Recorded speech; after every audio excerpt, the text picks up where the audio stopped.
could get 10,000 this weekend? I think so. I mean, I think that was the goal in the beginning of the year. You know, a lot of people kind of like, they say, well, you can't do that without certain people coming here. I mean, we're pushing the limits right now. You know, I think the idea was you have a great product on the mat, you make it a show, you make it something that people want to come to. It's not the same to sit on your couch and watch it. You want to come and watch this team wrestle. So, you know, we have black, you know, we wear black this weekend, and yeah, I definitely think we can. You know, we need the support. We need to support everybody in Oklahoma and surrounding areas to come and, you know, obviously support our program. I saw your tweet earlier this week about the dual championships and bringing that back. What's I guess can you elaborate a little bit on that? Well, I just think as we're moving forward, and you think about, well, one, I'm a proponent of the national tournament being individual national tournament in March. I think it's the best spectacle in the sport of wrestling, second to nothing. And it's something that people can bookmark, and they can go and they can support their team and their program, and they can go with their friends and reunite. So I think that never changes. However, I think when you have your conference schedules, it's hard to start balancing non-conference events, you know? So I think you just pick a time at the end of the year, and now you have two events. You know, dual meets are awesome. Dual meets are fun to watch. They're easy to follow for the casual fan.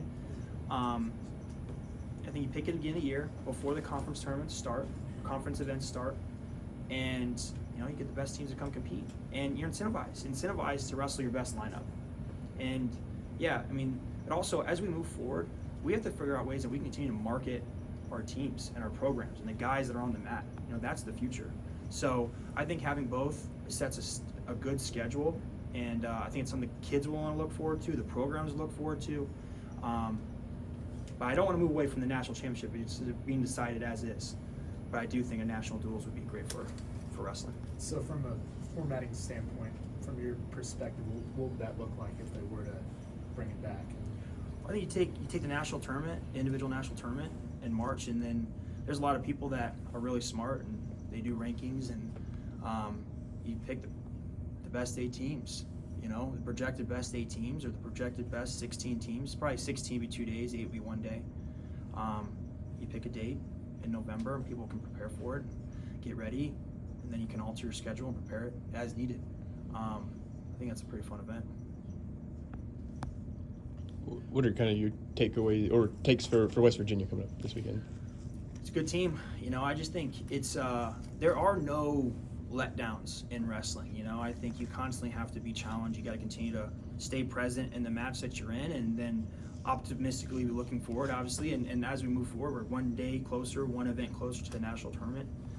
You know, West Virginia's got a good team. We're at 5 ranked matchups. You know, 165 would be a big one. You know, Cam will get a chance to wrestle Hall. They wrestled in the Las Vegas tournament, so I think it's like number 6 versus number 3. So, you know, we're gonna see each other again at the conference tournament, but you know, that will be a good one. Having spent so much time in and around the Big Ten, just kind of what are your takeaways from Big 12 wrestling so far that you've seen? I don't know. I mean, we're just trying to be the best team that we can. So it's not about conference alignment. It's about our team. It's about cowboy wrestling. It's about wrestling the way we want to wrestle. And I think, you know, setting the tone. That's what we're trying to do when we go out and compete. For a lot of the season, especially after last, you know, you guys have been wrestling well, but you've really emphasized perfection and doing the little things right. As the season progresses and you guys, you know, continue to get deeper in the schedule, how much more paramount does that art of perfection become in duels? Well, I've never said anything about perfection. Wrestling is far from perfect. This is an imperfect sport. We want our guys making mistakes. The closer you think about wrestling perfect, the least that you're going to go do. You know, you think about other things. We want to go out and wrestle. We want to score points. I don't know, you pin a guy in the first 10 seconds, maybe that's the most perfect thing you can do. It's relatively hard, but there's nothing perfect in wrestling. You know, that's not what we talk about. We want our guys to set our expectation high, have a high expectation of what you want to go do and how you want to go wrestle. You know, how you want to leave your mark on the sport, how you want to leave your mark on that event. You know, I think that's the message that we're definitely communicating to those guys. It's just constantly resetting your expectations. You know, it's not about going out and winning by a point or 2 points or 3 points. You know, it's just constantly, it takes experience, it takes reps, it takes repetitions. As much as you drill your high crotch, it's repetitions on how you go out and dominate an opponent. It's a formula. It's how do you wrestle the first 3 minutes, the 2 minutes after that, the 2 minutes after that. You know, it's just constantly building, finding your ways to score and keep scoring. as you guys get deeper in the season, I mean, how much emphasizing that, how much more paramount does that become? I mean, we've been emphasizing it from the very first day we got here. You know, it's an important thing. It's not about winning matches. You know, we're gonna win matches. It's about the way we're wrestling. And I think as you get closer to the year and people want to get tighter and think about the end result, man, we're gonna wrestle better and better and better because we've already been doing that. You know, we're gonna continue to move forward. We're gonna continue to get a little bit better conditioned. We're gonna continue to have a little more confidence, and you know, just about being the best that we can be. I mean, that's really what it is. You know, that's the standard.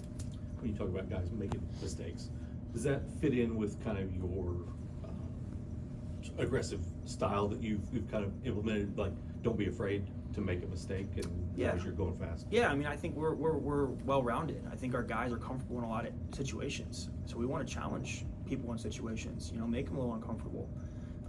You know, and I say, hey, make mistakes, but your mistake isn't just to concede a takedown. You make the mistake with confidence you're going to wrestle out of it and continue wrestling through those positions. So, yeah, but that all comes with practice and, you know, like I said, reps. As much as there's reps on the mat with drilling your technique, there's reps in that. There's reps in going out and competing on a stage. There's reps in going out and, you know, getting a little bit better each time. So that's the challenge. You know, that's the challenge that we continue to, you know, just remind the guys of.